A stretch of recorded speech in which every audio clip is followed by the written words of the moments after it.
We'll start with the idea of a constructor, which is what's used to make a new object. We've seen examples of literal constructors like this, where you just put a string of characters inside of double quotes or single quotes. That gives us a string.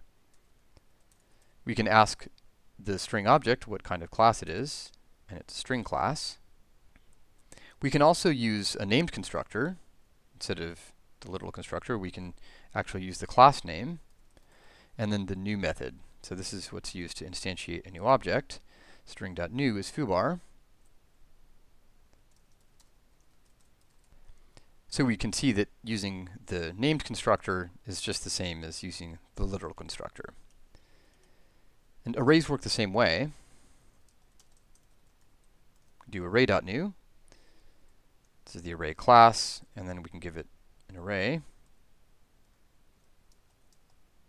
Of course, there's no reason you would really do this, right? This doesn't make any sense. This is just an introduction to the idea of having a named constructor. But in real life, you would never do this. There is a case, though, where you would do this sort of thing with a hash, because hashes work in a different way. Do hash.new. This is not going to instantiate a hash with the value 0. That's not even a hash. This returns an empty hash. You can see h is just the empty hash. What this does is it returns a default value of 0. The ordinary behavior of hashes, if we just make another hash, is to return nil. So the argument of hash.new is not, in fact, a hash, in contrast to the string here and the array here, but rather is the default value of the hash if the key doesn't exist. We're never actually going to use this fact in this tutorial, but because it's a little counterintuitive, I thought it was important to mention. By the way, we can see here the two principal kinds of methods in Ruby.